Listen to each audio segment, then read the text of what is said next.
That snaps for losers, man. I don't get involved in that stuff, but Angel Rashad Milligan rolling out. That's a good question. Brandon, We you want one can't, we quick can't, we question? can't ask Rashad questions. Hey, Rashad. All right, cool. So second thing I wanted to speak about tonight, the blackout of February 28th, the blackout. So a lot of people, it was a lot of allies and stuff like that out there that were, not doing it as well, that were in the blackout, participated in the blackout as well, protested, had their signs out, all that stuff because of, just being allyship, but also being other parts and other pockets of DEI initiatives as well, being taken out of major corporations, namely like the Targets and Amazons, all of the things you see, all the performative stuff you saw, the taking the knee and throwing up a fist, wearing a daishiki, and making Juneteenth a federal holiday, and USA Today telling us that it's now our company-wide style that we capitalize the B in black, and all of these things after George Floyd had a knee on his neck for 9 minutes in 2020 that just erupted in, oh man, we never realized racism existed in America. Black people, we stand with you. Black people, to show you that we stand with you, we are going to give Black businesses money every single year as our part. And we're going to give Black businesses fair and equal opportunities to shine within our corporations until you guys forget about this moment. And then we're going to take it back and do what we need to do. I know a lot of people were critical of the idea of the boycott, including myself. I'm not even going to lie. Initially, I had the same reaction that a lot of people had of just like, I've been alive enough, to know that the Black community or any community, these are kept conversations, by the way, but it is what it is. I'm on here. There's 0 viewers right now. But I've been alive long enough to know I'll say it straight up. Our community cannot be united enough to do one thing together. So it's like, if I know everybody's not going to participate in it, I already had that skepticism. And then B, I had the skepticism that a lot of other people had, that like, what is one day going to do to a billion-dollar corporation, multi-billion-dollar corporation? And at the end of the day, I participated in the boycott because it's like, it's small. I don't know if I can get in trouble with this as a member of the media, but like, I'm a sports journalist, so hopefully not. And I talk about hip hop mostly, so hopefully not. Because these things are political, but it's like when it comes to Black people, I don't view it as like 100% political because it's like, I'm Black, like, you know what I'm saying? It's very difficult. So if I get a talking to, sit down or whatever for this, I'll deal with it then. But yeah, let's get back to it, to the main point.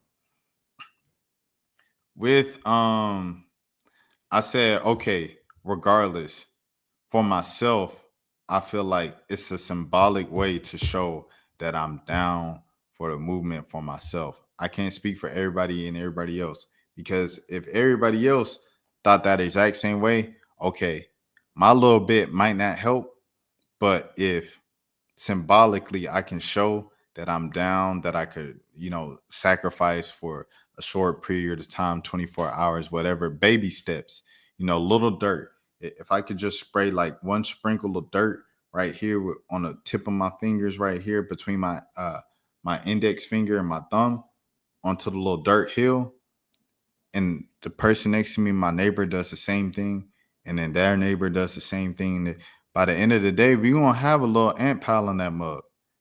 And then the ant pile from this community is going to turn into another ant pile, and it's going to turn into a big old hill at the end of the day across America. If just a little bit, sprinkle this.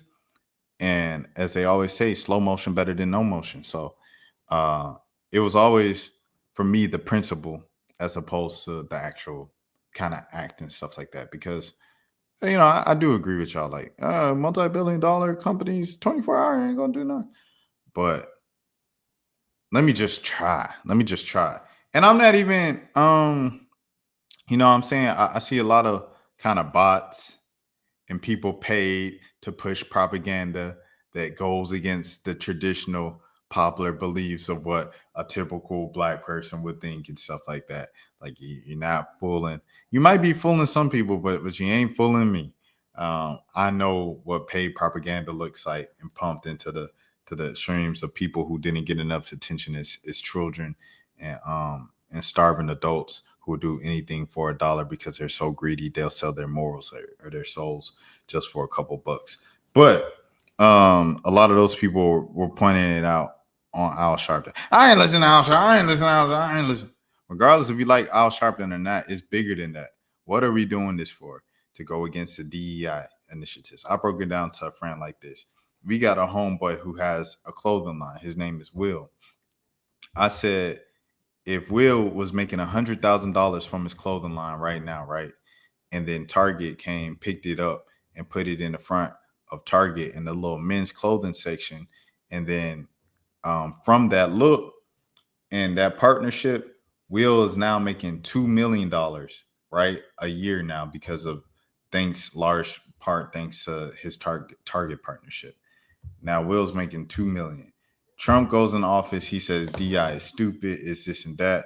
It's disingenuous. People aren't working hard for what they deserve. They're getting it just because they were born a different color or a different gender. Target says, you know what? Heck yeah. Will, your contract is void expeditiously, immediately. Okay. So now Will has no longer a Target partnership.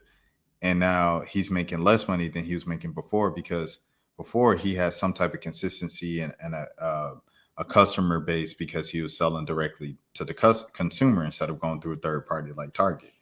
Now it's been 5 years since that happened because that was 2019 when he was doing that. And that entire base is gone because now you put yourself in Target and you got a whole nother kind of consumer base. And now you're making less than $100,000 a year. You're looking at a year projected of after Q1, you're looking at probably like $75,000. And you're like, this is a big dip from $2 million. That is what it's about, bro. And long, I know that might not have been the most perfect analogy, math and financial wise. I was a journalism major, but that's essentially it, bro. If something like that happens, are you cool with that? No, I'm not cool with that. And it's not fighting for people's approval or the other sides of why are you waiting for the white man to approve? Why are you waiting for the oppressor? It's not about that. It's about people benefited from opportunity, a boost in opportunities to put you on the same playing field or close to the same playing field as the people who already had the head starts and the connections and everything and et cetera, right? It's about you taking that away. So now people are at a disadvantage again.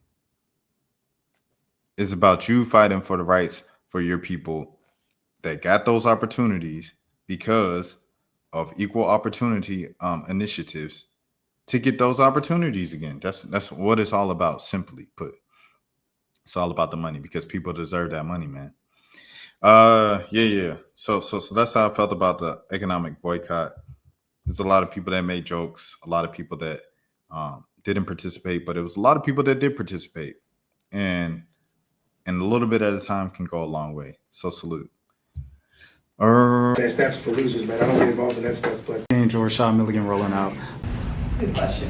Brandon, We can't ask Rashad a question. Hey, Rashad.